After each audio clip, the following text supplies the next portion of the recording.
Hello students, how are you? I hope you all are fit and fine at your home. Now we start class 3rd Hindi first.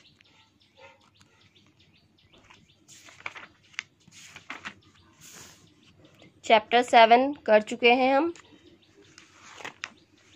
ये आपका lesson है जादुई आम, केवल पढ़ने के लिए। इसे आप घर पर पढ़ लेना, रीडिंग करना इसकी।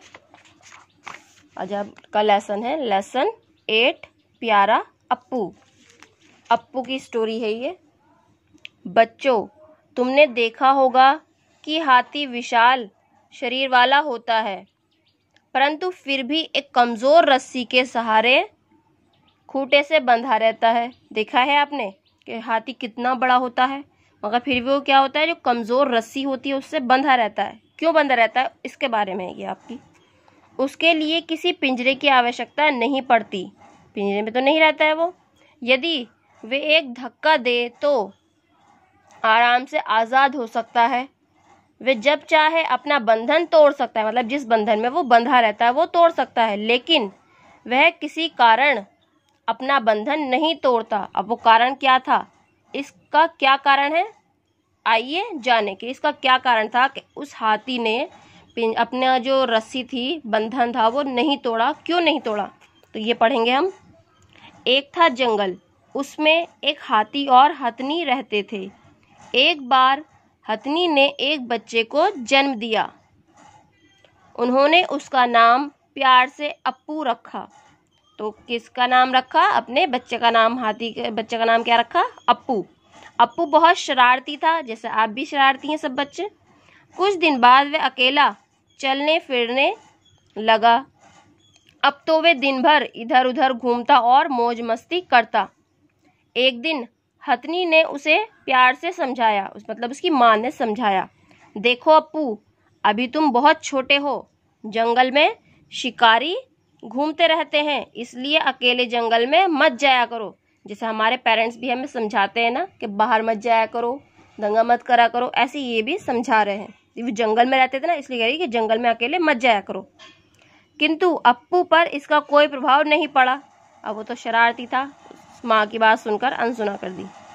एक दिन वह रोज की तरह जंगल में चला गया। चलते चलते वे जंगल में बहुत दूर निकल गया। अब उसे वहां से वापस आने का रास्ता नहीं मिल रहा था। अब क्या हुआ, जंगल में जो था अप्पू चला गया, अब उसे रास्ता नहीं मिल रहा था, रास्ता वो भटक गया। उसे ध्यान आया कि माँ ने कहा था जंगल में शिकारी घूमते रहते हैं। अब उसको ध्यान में आया कि माँ ने क्या कहा था। ये सोचकर वह रोने और चिल्लाने लगा। अब जब बच्चा अकेला होता है, कोई ना हो उसके पास, तो वो क्या करता है, रोता है, चिल्लाता है। परंतु सब व्यर्थ गया, बेकार गया सब उसका रोना और चिल्लाना। थक हार कर वह एक पेड़ के नीचे चला गया। कुछ देर बाद वहां से बंजारों का एक काफिला गुजरा। बंजारे जा रहे थे, उन्होंने देखा। जब उन्होंने जंगल में अप्पू को अकेला देखा तो उसे भी अपने साथ ले लिया। अब उन्होंने देखा कि ये हाथी का बच्चा है, रो रहा है, परेशान है, तो उसे अपने साथ ले लिया। बेचारा अप्पू चुपचाप उनके साथ चल दिया, क्योंकि इसके अतिरिक्त उसके पास कोई चारा ना था। अब इसके सिवा उसके पास कोई चारा भी नहीं था कि वो छोटा था, करता भी तो क्या करता। धीरे धीरे दिन बीतते गए। बंजारे अप्पू से बहुत प्यार करते थे। देखते देखते वो उनसे प्यार करने लगे, बहुत दिन बीत गए।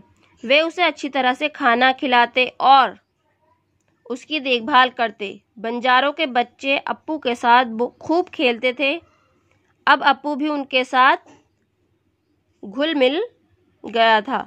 उसे बच्चों के साथ घूमना फिरना और खेलना बहुत अच्छा लगता था। परंतु अप्पू को एक बात का दुख था। अब वो बंजारों के बच्चों के साथ खेलता तो था, मौज मस्ती भी करता था, मगर उसे दुख था किसी बात का। जब बंजारे रात को अपने तंबुओं में सोते थे तो वे अप्पू को किसी खूंटे से बांध देते थे, ताकि कोई शिकारी उसे जंगली जानवर समझकर ना पकड़ ले। मतलब वो इसलिए बांधते थे, अगर खुला रहेगा तो शिकारी जो है सोचेंगे कि जंगली जानवर है, उसका शिकार कर लेंगे। अब बंधा हुआ देख कर वो समझेंगे कि हाँ ये पालतू है, कि कोई से पालता है, इसलिए वो बांध देते थे। पर अप्पू बंजारों के बच्चों के साथ सोना चाहता था। अब वो तो ये चाहता था कि मैं भी बच्चों के साथ सोऊं। वह मन मारकर चुपचाप उसी खूंटे से बंधा रहता। समय बीतता गया और धीरे धीरे अप्पू बड़ा होने लगा। अब वह शक्तिशाली भी हो गया। अब जैसे जैसे समय बीतता गया, बच्चा जो था वो अप्पू, अब वो बड़ा हो गया, शक्तिशाली हो गया। किंतु उसने बड़े होने के बाद भी कभी रस्सी तोड़कर भागने की कोशिश नहीं की, क्योंकि अब तो वो बड़ा हो गया था और ताकतवर हो गया था। फिर भी उसने क्या नहीं करा, रस्सी तोड़कर भागने की कोशिश नहीं करी। ऐसा उसने इसलिए नहीं किया कि वह रस्सी तोड़कर भाग नहीं सकता था, बल्कि वे उन बंजारों के प्रति एहसानमंद था।